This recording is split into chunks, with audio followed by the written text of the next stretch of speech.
Hello, dear listeners. Welcome back to another chilling tale from Shadow Storyteller. If you enjoy stories that linger in your mind long after the lights go out, don't forget to like, subscribe, and leave a comment below. Your support helps bring more bedtime stories to life. Now settle in, dim the lights, and let the shadows speak. In the quiet town of Redwater Falls, nestled deep within the pine-covered hills of northern Oregon, autumn arrived earlier than usual in the year 2023. The air carried a crisp bite, the kind that nipped at bare skin and whispered warnings through rustling leaves.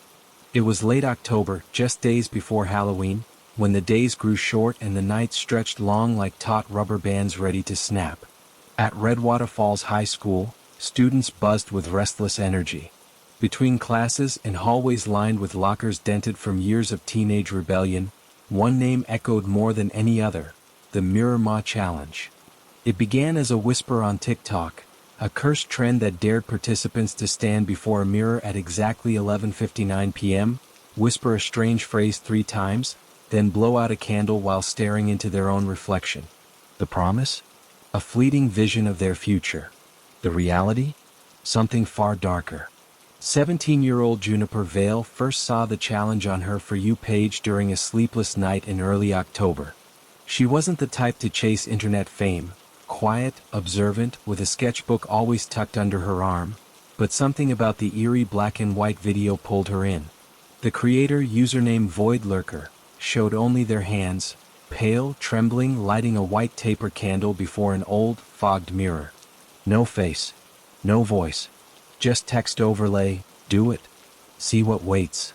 Juniper scoffed at first, but curiosity, like mold, spreads in silence. By mid-October, 3 students from neighboring towns had already been hospitalized.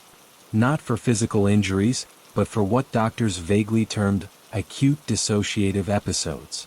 One boy in Bend claimed his reflection blinked when he didn't.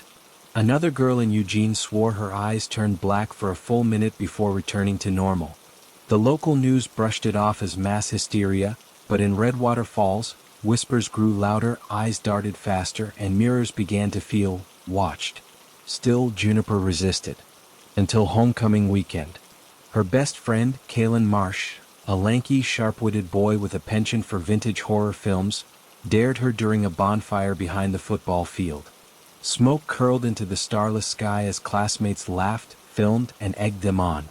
"Come on, Junie," Kalen teased, holding up his phone. 1 minute. 1 whisper. What's the worst that could happen? She should have walked away. But pride, like curiosity, is a quiet poison. That night, at precisely 11:58, Juniper stood in her bathroom. The house was silent, her parents away for a weekend conference in Portland. Rain tapped softly against the window, a steady rhythm that usually calmed her. Not tonight. She placed the candle on the edge of the sink, struck a match, and watched the flame flicker to life, casting long, wavering shadows across the tiles. She faced the mirror. Her reflection stared back, pale cheeks, wide hazel eyes, dark hair pulled into a messy bun.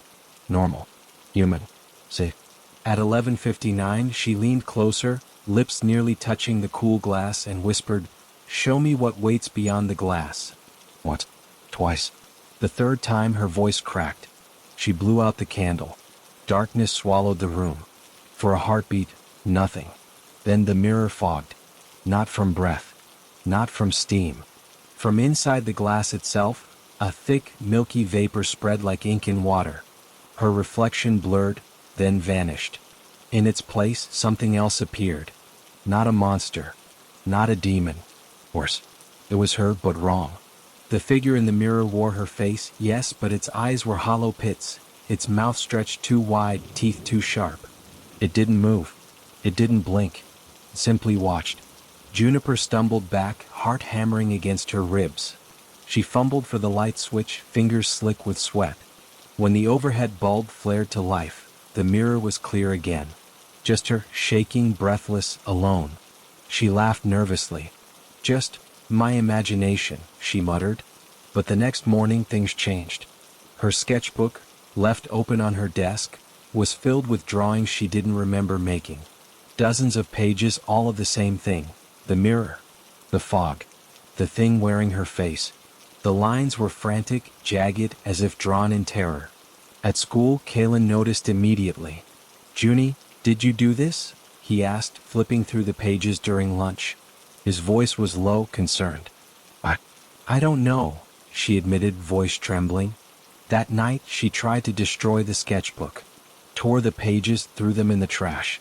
But the next morning, they were back, neatly stacked on her pillow, every tear perfectly mended, as if time itself had stitched them whole again. Then came the whispers. Not from outside. From inside her head.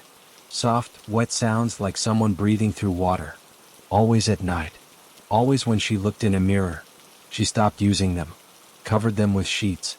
But reflections found her. In windows, in phone screens, even in the polished surface of her cafeteria tray. Each time, for just a fraction of a second, her reflection would smile when she didn't. By the last week of October, Juniper barely slept. Dark circles bruised her eyes. She jumped at shadows. Teachers called her parents. Counselors suggested therapy. But how could she explain that her reflection was no longer hers? Kalen stayed by her side, researching obsessively. He dug through obscure forums, old urban legends, even contacted a retired folklorist in Salem. What he found chilled him to the bone.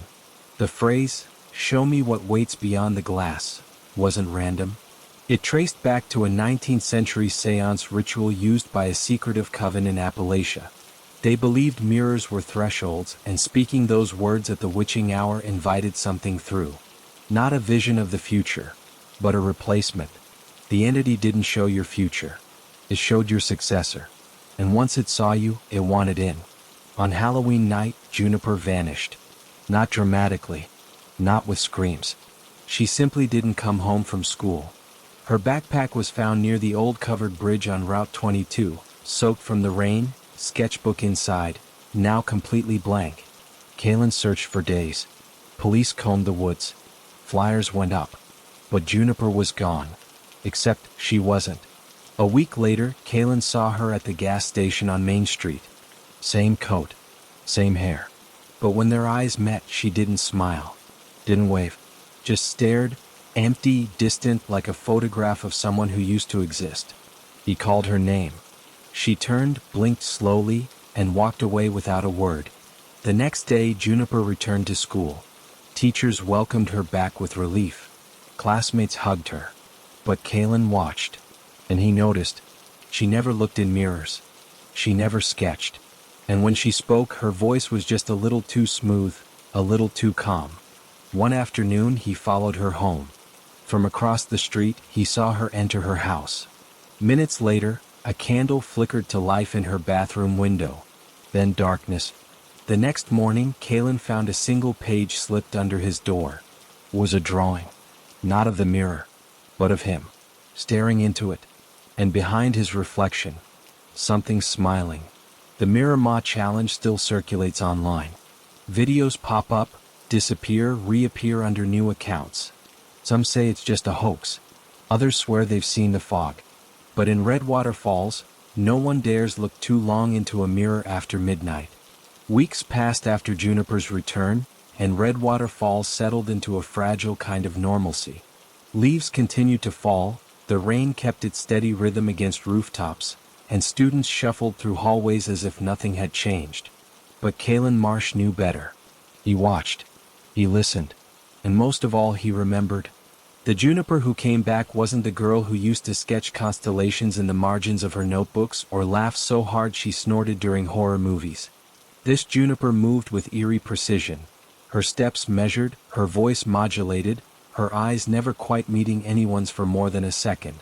She spoke only when spoken to, answered questions with minimal words, and never once looked toward the long hallway mirror near the art room.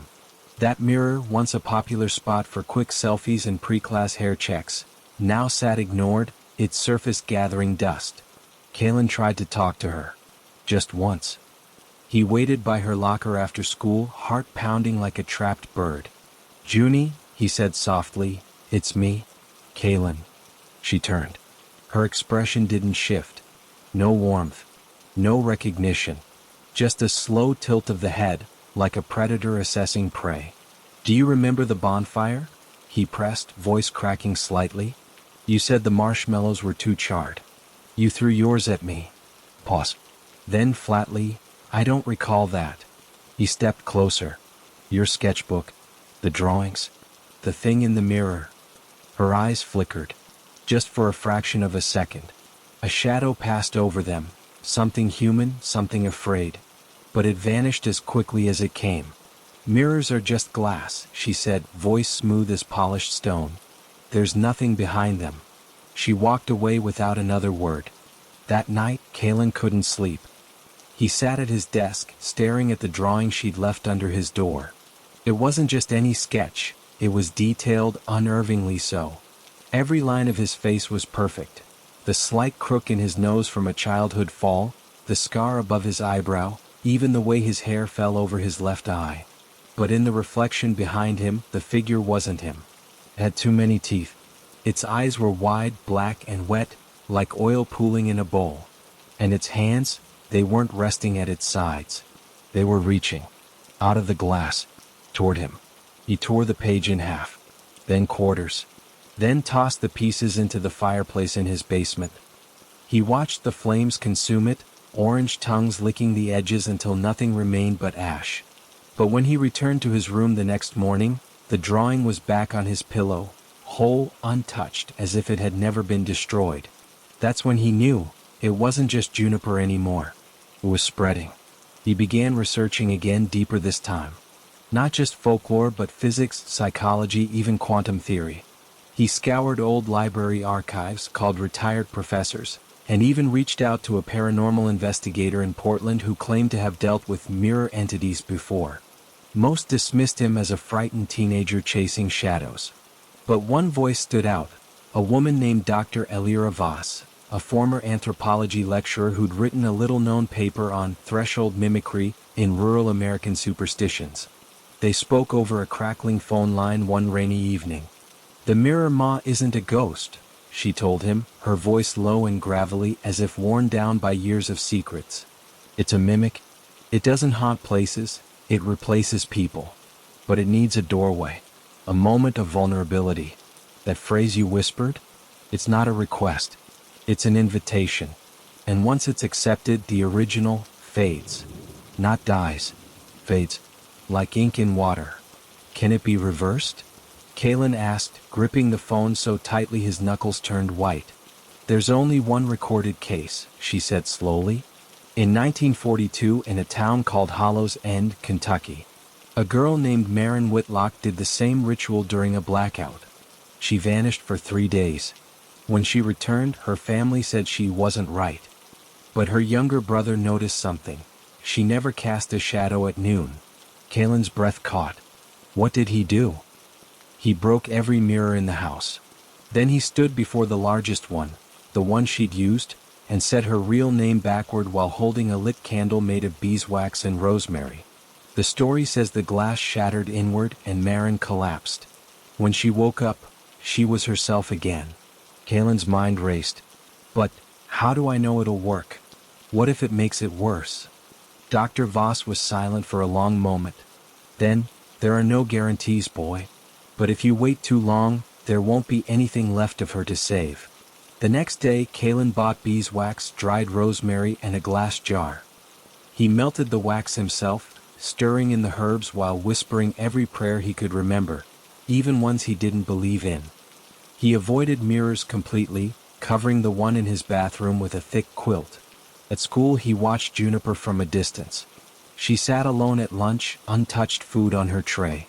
She didn't talk. Didn't smile. Just stared out the window as if waiting.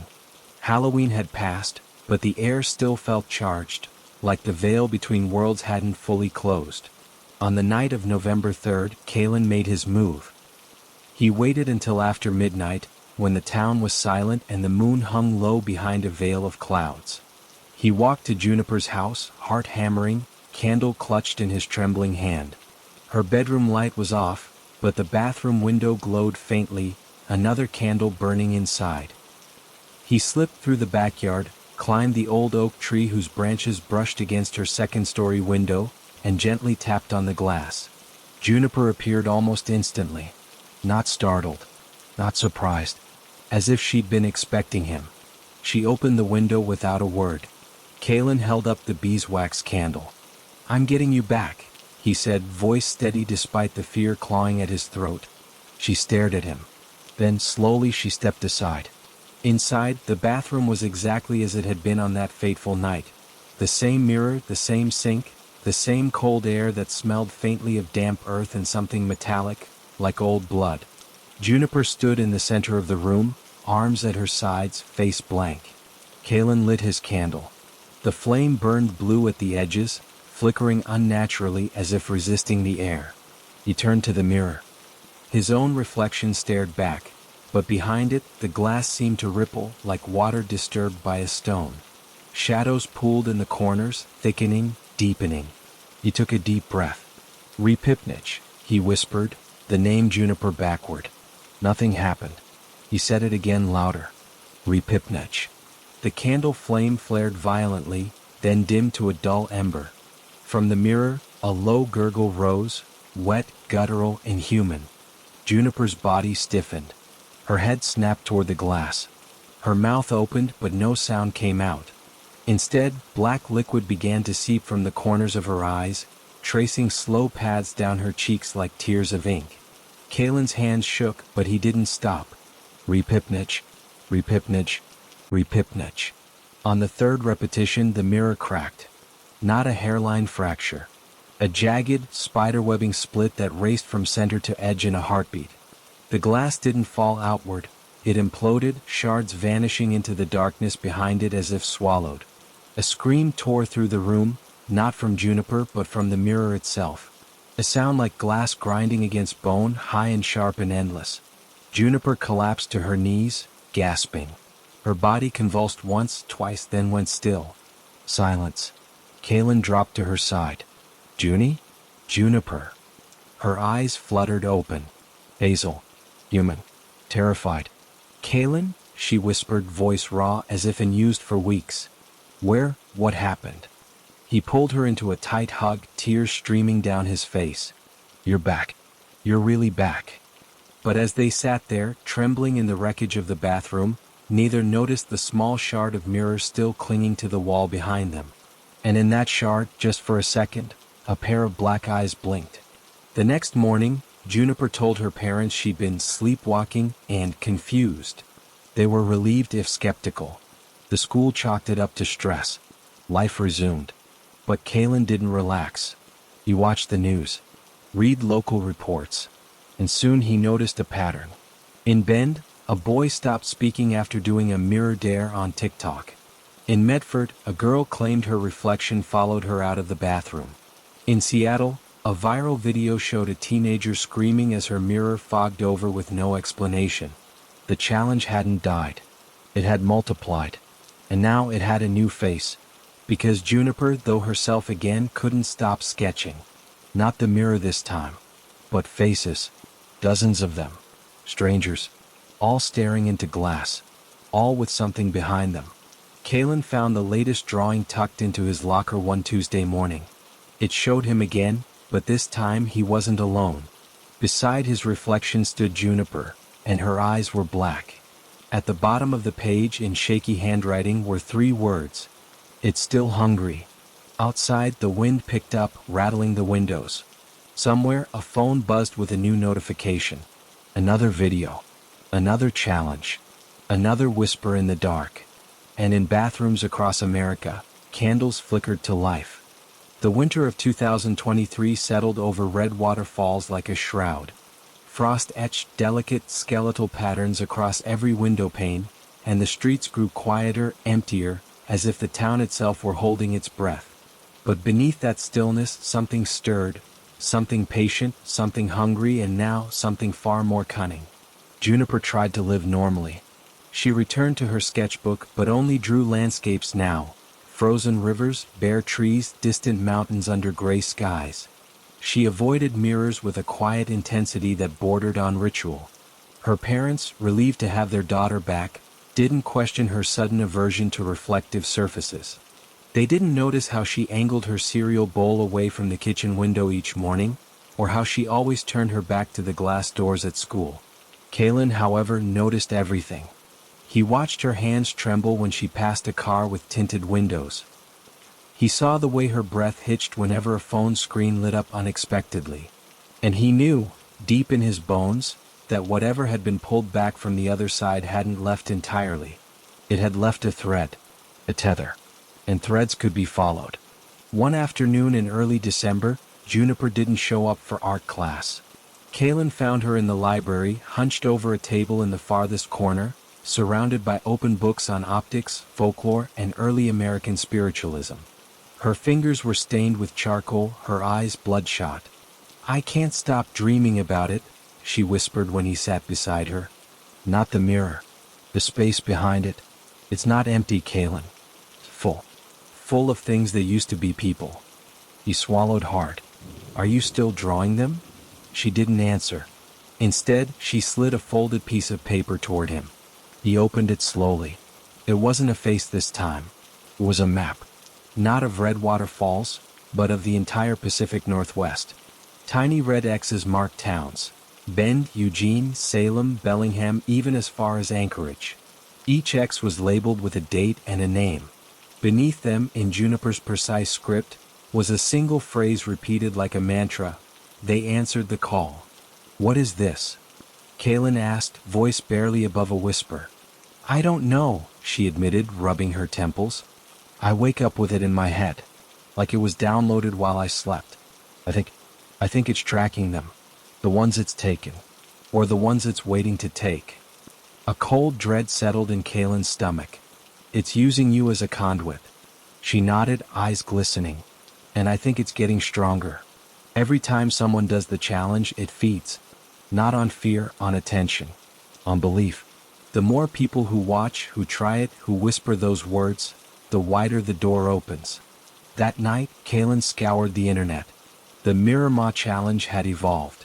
It wasn't just one video anymore. It was a network, hundreds of accounts posting variations. Do it with 2 candles. Say it backward. Do it during a thunderstorm. Some claimed to have seen their future spouses. Others swore they glimpsed their deaths. But the comments told a different story. "Woke up and my reflection was gone. Can't stop hearing whispers in the bathroom. Something's living in my mirror now." The algorithm loved it. Engagement soared. Views exploded. And with every share, every duet, every trembling lip sync of the cursed phrase, the veil thinned. Kalen knew they couldn't fight this alone. He reached out to Dr. Voss again. This time she agreed to meet in person. They met at a roadside diner outside Salem, the kind with cracked vinyl booths and coffee that tasted like burnt rubber. Dr. Voss was older than he expected. Late 70s, with silver hair pulled into a tight bun and eyes that seemed to see through walls. She carried a leather satchel that smelled of sage and old paper. "You've awakened something," she said without greeting, sliding into the booth across from him. "Not summoned. Awakened. There's a difference." Kalen leaned forward. "How do we stop it?" "You don't stop it," she replied, stirring her coffee with a slow, deliberate motion. "You contain it. But containment requires sacrifice." She explained that mirrors weren't just glass and silver, they were psychic amplifiers. In many cultures, they were covered during funerals to prevent souls from getting trapped. In others, broken mirrors were buried to seal the breach. But modern mirrors, mass-produced, coated in aluminum, connected through global supply chains, they formed a kind of network. A lattice of thresholds. The original ritual wasn't meant for this age, she said. Back then mirrors were rare. Personal. Now, every phone, every car, every store window is a potential doorway. The entity isn't just in one place anymore.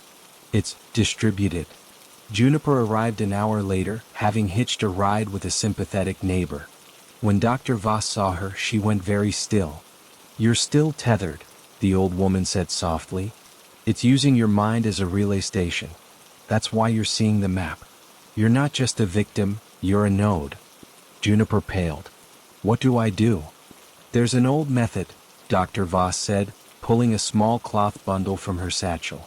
She unwrapped it to reveal a shard of obsidian, smooth and black as midnight. Volcanic glass. Used by shamans to sever spiritual connections. You press it against your third eye at dawn, while reciting your true name 7 times. But it only works if you mean it. If you're willing to forget. Forget what? Kaylin asked. Everything that happened, Dr. Voss said. The challenge. The mirror. The thing behind it. Your mind will rewrite the memory. You'll believe you were sick, or stressed, or dreaming. But the tether will break. Juniper looked at Kaylin. And if I don't want to forget? Then it will keep using you, Dr. Voss said bluntly, until there's nothing left to use. They spent the night in a motel on the edge of town. No mirrors in the room, Kaylin had called ahead to request it. They taped black trash bags over the TV screen and covered the bathroom door with a blanket. At dawn, Juniper stood by the window, the obsidian shard cool against her forehead. She closed her eyes. Juniper Vale, she whispered. Juniper Vale. Juniper Vale. Kaylin held his breath. On the 7th repetition, the shard grew warm, then hot. Juniper gasped, stumbling back. The obsidian cracked down the middle and fell to the floor in 2 pieces. She opened her eyes. Did it work? Kaylin asked. She looked at him, confused. Work? What are we doing here? Relief flooded him. You don't remember? She frowned. Remember what? I had a really bad dream last night. About glass? And voices. But it's fuzzy. Dr. Voss, watching from the doorway, gave a slow nod. The tether is severed. For now. But as they drove back to Redwater Falls, Kaylin noticed something. Juniper kept glancing at the side mirror of his car. Not with fear. With longing. And when they passed a gas station with floor-to-ceiling windows, her reflection, just for a split second, smiled. Back home, Kaylin thought it was over. He deleted every TikTok app from his phone. Unfollowed every account remotely connected to the trend. He even convinced the school principal to ban phone use in bathrooms after a freshman was found catatonic in front of the girls' locker room mirror, whispering the phrase over and over. But the internet doesn't forget. In January, a new video surfaced. Not on TikTok, but on a dark corner of Instagram, then Telegram, then YouTube Shorts. The creator called themselves Ma Witness. The video showed a dimly lit bedroom. A hand lit a candle. The camera panned to a mirror. The phrase was spoken, but this time it was in reverse. And the response wasn't fog. It was a hand. Reaching out. The video went viral within hours. Kaylin tried to warn people. He posted on forums, sent emails to news outlets, even called the FBI's cybercrime division. Most dismissed him as a conspiracy theorist. But one journalist, a woman named Lorna Briggs from a Portland alt weekly, took him seriously. She met him at a coffee shop in downtown Portland, recorder in hand. Tell me everything, she said. He did. She published the story a week later, The Mirror Ma, How a TikTok Trend Became a National Haunting. It detailed the hospitalizations, the disappearances, the strange behavior of returnees. It quoted Dr. Voss anonymously and included blurred screenshots of Juniper's map. The article sparked outrage, panic, and, worst of all, curiosity. Views of the challenge videos doubled overnight. And then, on a freezing night in mid-February, it happened. A live stream. From a high school in Boise, Idaho. A 17-year-old boy named Trey Holloway announced he would prove the Mirror Ma is real by doing the challenge live, with 3 mirrors arranged in a triangle, candles at each point, and a salt circle on the floor. Over 50,000 people tuned in. At 11:59 he spoke the words. The feed cut to static. When it returned, Trey was gone. His phone lay on the floor, camera pointed at the mirrors. All 3 were shattered. But in the largest shard something moved. It raised a hand. And waved. The stream ended. Trey was never found. But the next day, a new account appeared at Trey is Fine. It posted a single photo. Trey smiling in his bedroom. Caption, I'm okay now. The glass is kind. Kaylin knew then that containment was impossible. The entity wasn't just mimicking people. It was building a new world, one reflection at a time. And it was winning.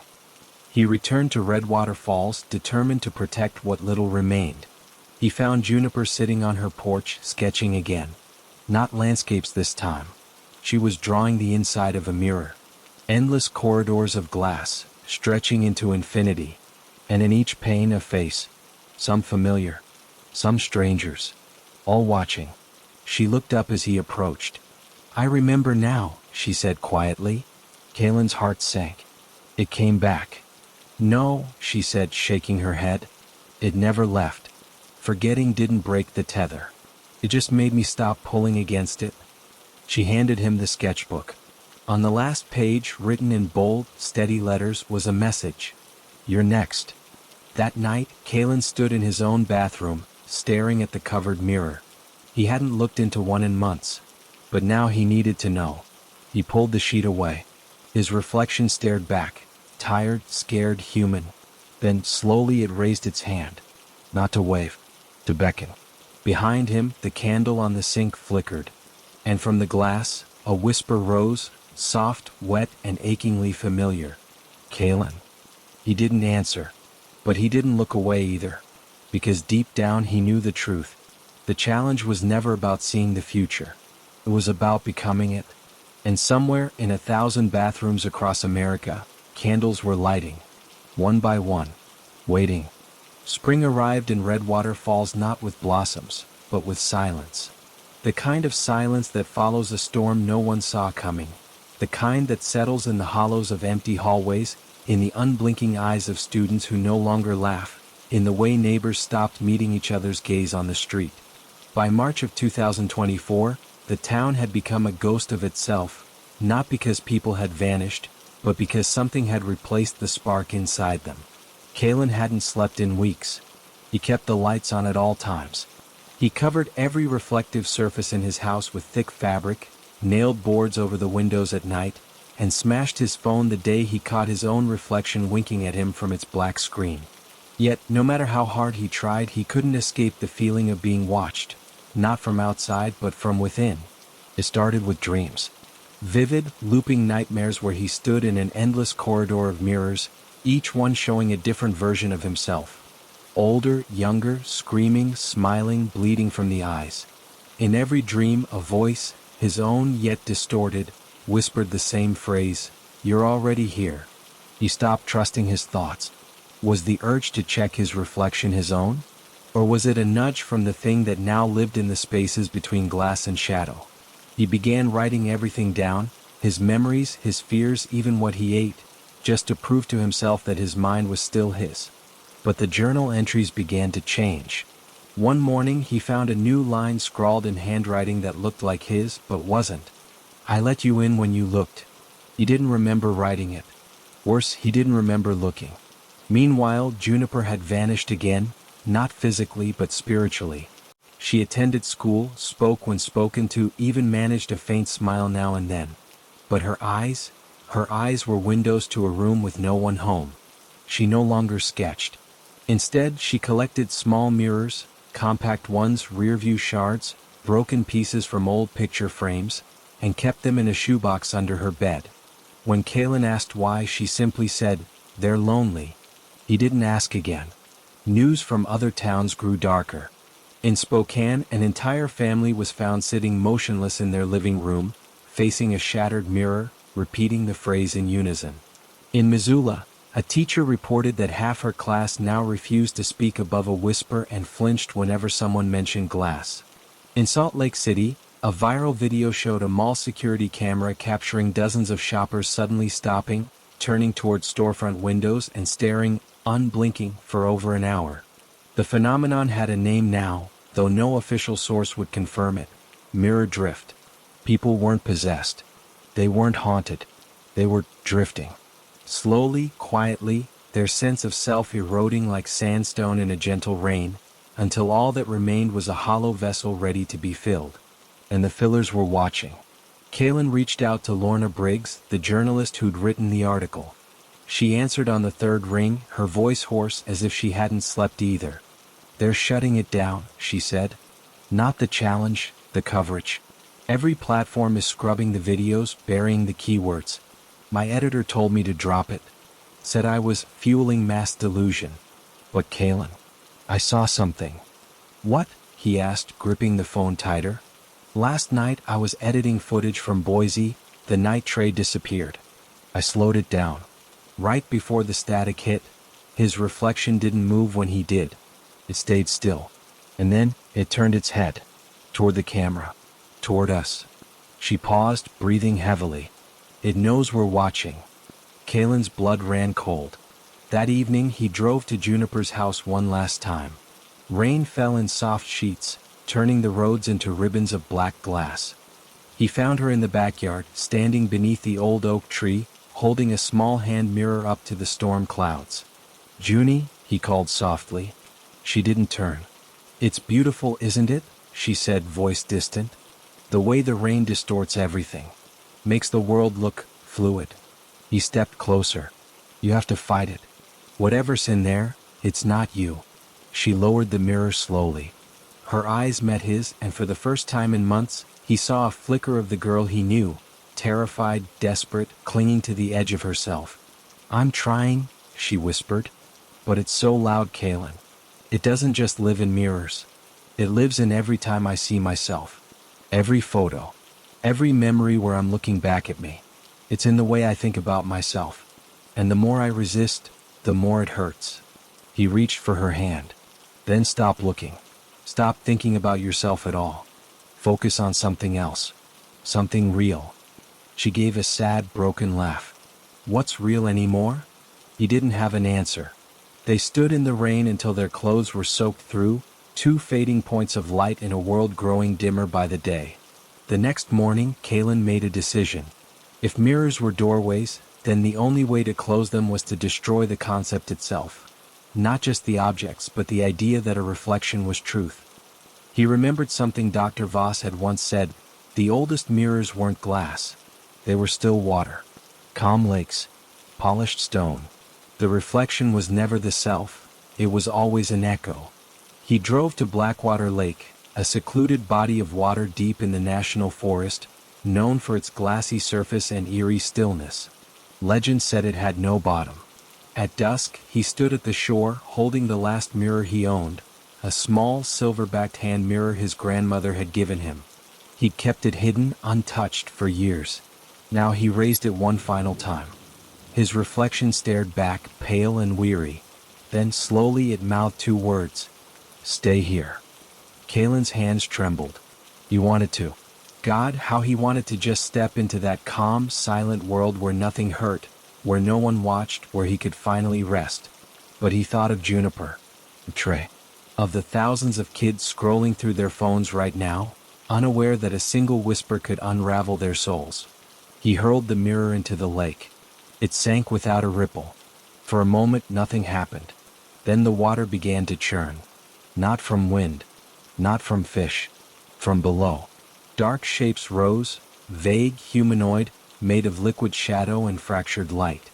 They reached upward, not with hands, but with reflections of hands, stretching toward the surface like fingers made of memory. Kalen stumbled back. The lake stilled. Silence returned. But as he turned to leave, he caught his reflection in a rain puddle at his feet. And it didn't move when he did. He ran. Back in town, he found the high school empty. Not closed, empty. Desks were neatly arranged. Backpacks sat in lockers. Lunch trays sat half-eaten in the cafeteria. But no students. No teachers. Only mirrors. Every one uncovered. Every one fogged. In the main hallway, a single message was written on the whiteboard in looping, elegant script. "We are home." Kalen knew then that Redwater Falls was lost. But maybe the rest of the world didn't have to be.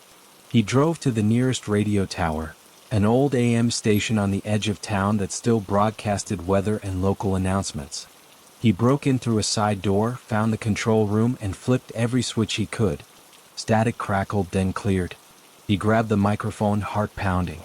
"This is Kalen Marsh," he said, voice raw but steady. "If you're listening, stop looking. Stop recording. Stop whispering. Mirrors aren't windows, they're traps. And the thing behind them isn't your future. It's your replacement. Don't believe the videos. Don't trust your reflection. And whatever you do, don't answer when it calls your name." He kept talking for hours, telling the truth, warning strangers, begging people to cover their mirrors, to break their screens, to look only at each other, not at themselves. At dawn, the power went out. The microphone died. But not before a final transmission slipped through, a whisper layered beneath his own voice, speaking in perfect unison. "We see you." Kalen left the station and never returned home. Some say he walked into Blackwater Lake and never came out. Others claim he's still out there, traveling from town to town, warning people in hushed tones, leaving notes under doors, smearing mud over security cameras. What's certain is this: in the months that followed, a quiet resistance began to grow.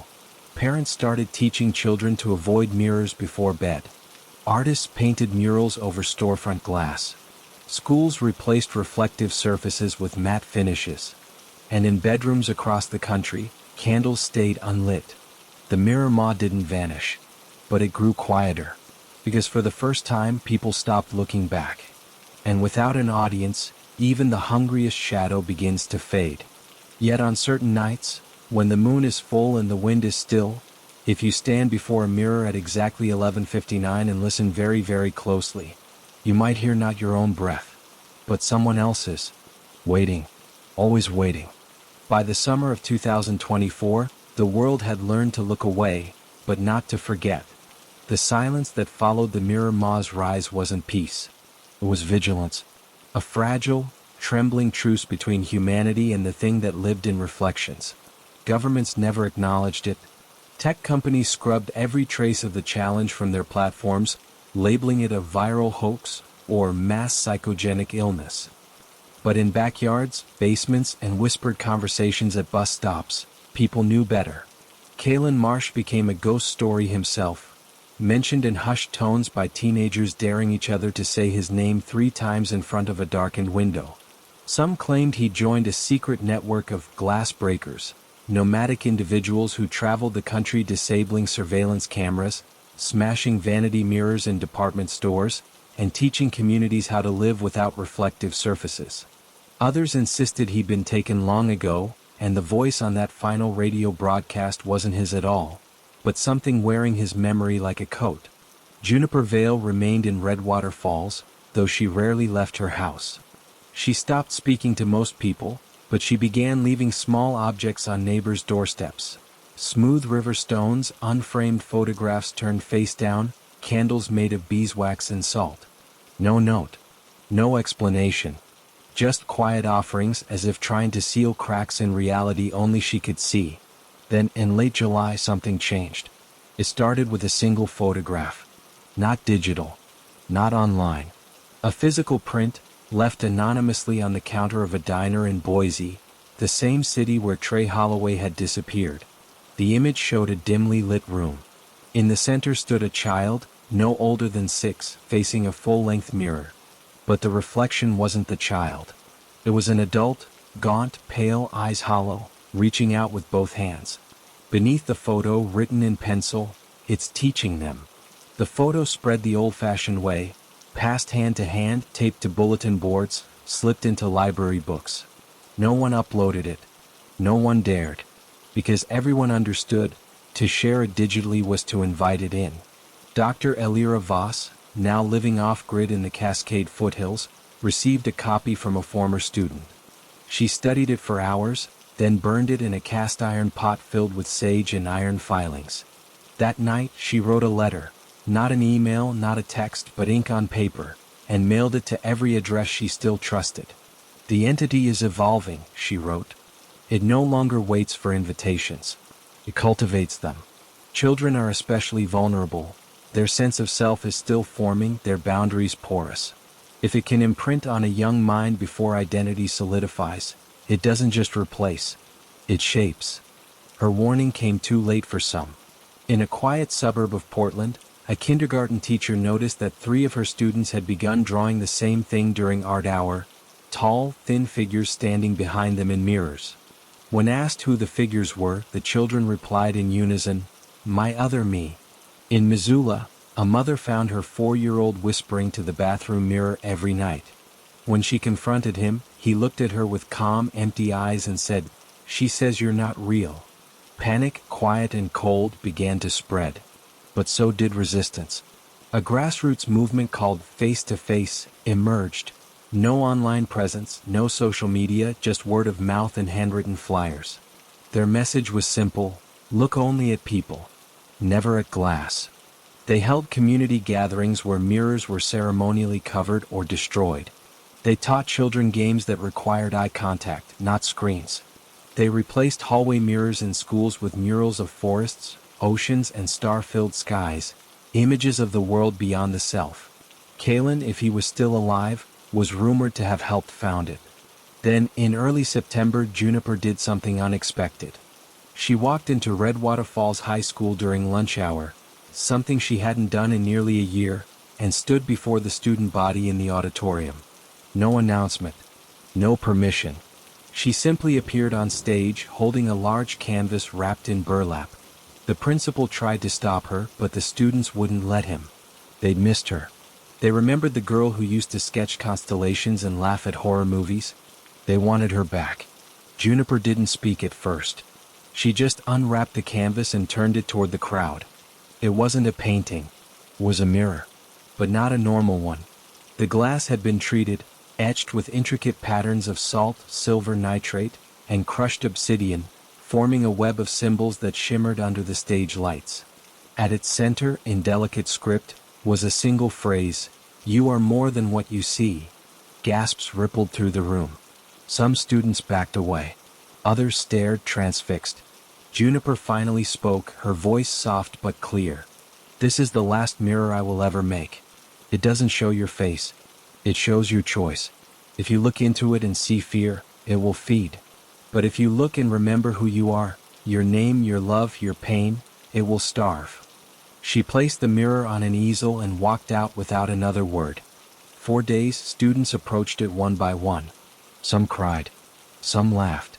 A few ran out, screaming that their reflection moved on its own. But most stood still, breathing deeply, whispering their real names like prayers. By the end of the week, the mirror cracked, not from force but from within. A single hairline fracture ran down its center, and from it, a fine black dust began to leak, vanishing before it hit the floor. The school kept the mirror on display anyway. Not as a warning, as a reminder. Meanwhile, across the country, strange reports surfaced, not of possession but of reversal.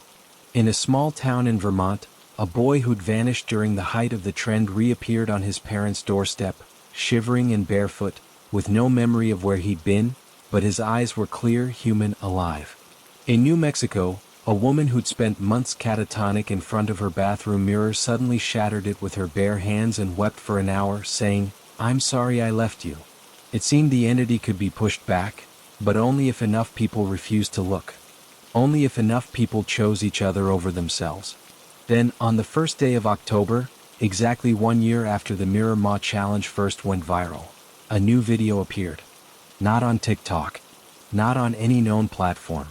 It was found on a single USB drive left on the steps of a public library in Salem, Oregon. The video showed Kalen. He looked older, thinner, his hair longer, his eyes shadowed but steady.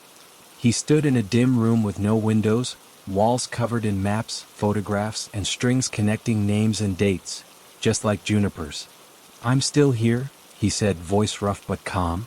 "And it's still out there. But it's weaker now. Every time someone chooses to look at a friend instead of a screen, every time a parent covers a mirror before bedtime, every time a child learns that their worth isn't in their reflection, it loses a little more ground." He paused, glancing off camera as if listening to something only he could hear. "They think it wants to replace us," he continued. "But that's not it. It wants to be seen, to be acknowledged, to be real. And the only way it can become real is by making us unreal." He leaned closer to the camera. "So don't give it that power. Look away. Look at the sky. Look at your hands. Look at the people who love you. Because as long as you remember you're more than a reflection, it can never truly have you." The video ended with static. The USB drive was confiscated by authorities and never seen again. But the message spread. By Halloween night, something remarkable happened in towns across America. Children went trick-or-treating without checking their costumes in mirrors. Teenagers gathered in parks instead of filming challenges in bathrooms. And in Redwater Falls, Juniper Vale stood on her porch, watching the neighborhood kids laugh under streetlights, their faces painted, their eyes bright with mischief, not fear. For the first time in over a year she smiled. Not at a reflection, but at the world.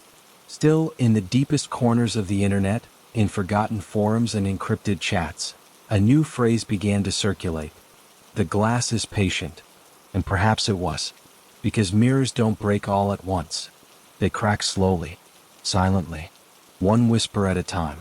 But as long as there are voices willing to speak truth into the dark, as long as there are hands willing to cover glass and hearts willing to look beyond themselves, the cracks can be sealed. Not with fear, but with remembrance. You are not what stares back at you. You are the one who chooses to look away. And in that choice lies your freedom. But freedom, as it turned out, was an illusion. 3 nights after Halloween, Juniper woke to the sound of rain, not falling from the sky but rising from the floor. A soft, rhythmic patter, like droplets climbing the walls.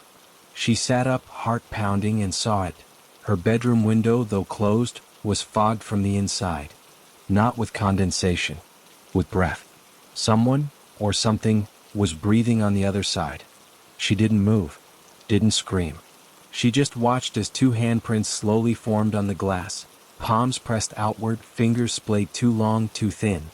Then, in the fog between them, words appeared, drawn with deliberate care. "Thank you for remembering me." Juniper knew that handwriting. It was hers. Downstairs, the front door creaked open, though she'd locked it herself before bed. Footsteps echoed in the hall. Light steps. Familiar steps. Then a voice, soft, warm, achingly human, called up the stairs. "Junie? You awake?" It was her mother's voice. But Juniper hadn't seen her mother in weeks. She was still in Portland, recovering from surgery. The footsteps reached the top of the stairs. The bedroom door handle turned. Juniper pulled the covers to her chin, eyes fixed on the mirror across the room, the one she kept covered for over a year. The quilt hung loose at the bottom. And beneath it, something shifted. A sliver of glass caught the moonlight. And in that sliver, a face watched her. Not the thing. Not the mimic. Her own face. Smiling. Because the truth, the terrible truth, was this. The mirror ma never needed to replace everyone. It only needed one person to look back. And Juniper had just done it. Outside, the rain stopped. Inside, the breathing grew louder. From the hallway, the voice whispered again, closer now, right outside her door. "I missed you, sweetheart." Juniper closed her eyes. And for the first time in months, she answered, "Mom?"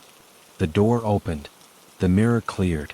And in every home across Redwater Falls, every covered mirror, every blacked-out screen, every buried shard of glass, began to hum. Softly. Hungrily. Together.